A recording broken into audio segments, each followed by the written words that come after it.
Assalamualaikum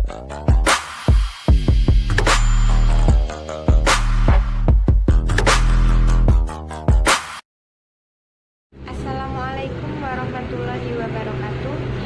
Kami dari kelompok 4 akan mempresentasikan hasil diskusi kami. Sebelumnya, perkenalkan nama saya Nurliza Putri dan rekan saya Edgar Supratama. Di sini kami akan mempresentasikan hasil diskusi kami yang berjudul Kaidah Penulisan Kata, Penulisan Singkatan, dan Akronomi. Penulisan kata yang akan disampaikan oleh Edgar Supratama, saya persilakan. Oke, kita awali aja dari presentasi ini dari penulisan kata. Penulisan kata itu terdiri dari kata dasar. Kata dasar adalah kata yang berupa kata yang ditulis sebagai satu kesatuan. Misalnya, ibu percaya bahwa engkau tahu. Selanjutnya ada kata turunan. Kata turunan ini adalah kata yang terdiri dari imbuhan.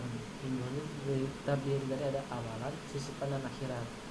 Misalnya ada bergeletar, dikelola, dan mempermainkan. Selanjutnya, jika kata dasar berupa gabungan kata, maka awalan dan akhiran ditulis serangkaian dengan langsung mengikuti atau mendahulunya. Misalkan, luaskan. Jika kata dasar yang berupa gabungan kata mendapatkan awalan dan akhiran sekaligus unsur kata itu ditulis serangkai. Misalnya, menggarisbawahi. Jika salah satu unsur gabungan kata hanya dipakai dalam kombinasi, gabungan kata itu ditulis serangkaian. Misalnya, adipati, aerodinamika, antar kota. Nah, selanjutnya adalah bentuk ulang. Bentuk ulang ini ditulis secara lengkap dengan menggunakan tanda hubung, misalnya anak-anak. Dan selanjutnya itu ada gabungan kata. Gabungan kata ini ada kata yang lazim disebut kata majemuk. Ya, gabungan kata ini bisa dibilang kata majemuk, termasuk istilah khusus. Unsur-unsur ditulis terpisah. Misalnya duta besar. Terus selanjutnya gabungan kata ini termasuk istilah khusus yang mungkin menimbulkan kesalahpahaman. Dapat ditulis dengan tanda hubung atau menegaskan pertalian di antara unsur yang bersangkutan. Misalnya, alat pandang dengar. Kata berikut ditulis dengan serangkai, misalnya acap kali. Nah, selanjutnya kata ganti ku, kau, dan nya. Kata ganti ku, kau, dan ditulis serangkaian dengan kata yang mengikuti ku, mu, dan nya. Ditulis serangkaian dengan kata yang mendahulunya. Misalkan, apa yang kumiliki boleh kau ambil? Bukumu, bukuku, bukumu, bukunya tersimpan di perpustakaan. Selanjutnya, kata depan di, ke, dan dari.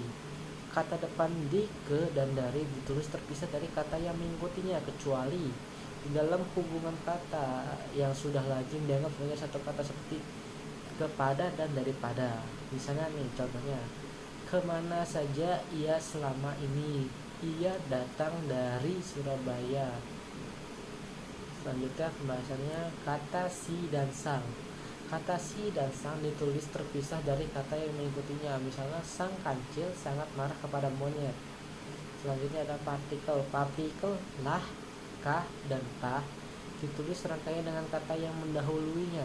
Misalnya, bacalah buku itu baik-baik. Partikel pun ditulis terpisah dari kata yang mendahului. Misalnya, apapun yang dimakannya ia tetap kurus. Partikel per yang berarti mulai, demi, dan tiap ditulis terpisah dari bagian yang mendahulunya. Misalnya, per 1 April. Oke, sekian. Selanjutnya ialah singkatan dan akronomi. Singkatan ialah bentuk yang dipendekkan yang terdiri atas satu huruf atau lebih, yaitu 1.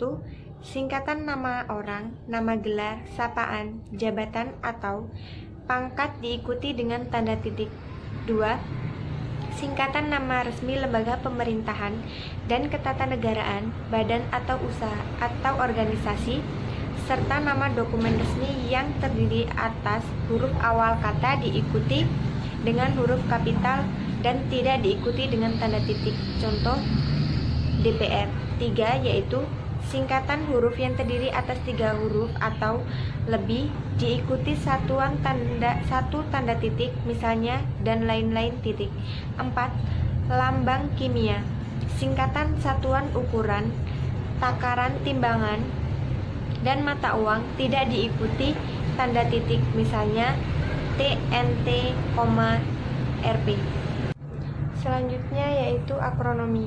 Akronomi ialah singkatan yang berupa gabungan huruf awal, gabungan suku kata, ataupun gabungan huruf dan suku kata dari deret kata yang diperlakukan sebagai kata, yaitu 1. Akronomi nama diri yang berupa gabungan huruf awal dari deret kata yang ditulis seluruhnya dengan huruf kapital. 2. Yaitu akronomi nama diri berupa gabungan suku kata atau gabungan kata dan gabungan suku kata dari deret kata yang ditulis dengan huruf awal huruf kapital. Selanjutnya yaitu akronomi yang bukan nama diri yang berupa gabungan huruf, suku kata, ataupun gabungan huruf dan suku kata dari deret kata seluruhnya ditulis dengan huruf kecil, misalnya pemilu, radar, dan rapim. Ya, selanjutnya kesimpulan. Berdasarkan yang tertera dalam pedoman ejaan bahasa Indonesia yang disempurnakan, yang termasuk dalam perusahaan kata yaitu kata dasar, turunan, gabungan, kata ulang, kata ganti, kata depan, kata si dan sang, partikel, singkatan, dan akronim, yang dimana memiliki fungsi dan cara yang menjadikan penulisan kata yang benar baik. Untuk penulisan kata yang benar, kita dapat berpedoman dalam EYD Bahasa Indonesia. Sekian presentasi dari kelompok kami, kurang lebihnya saya mohon maaf. Saya akhiri. Wassalamualaikum warahmatullahi wabarakatuh.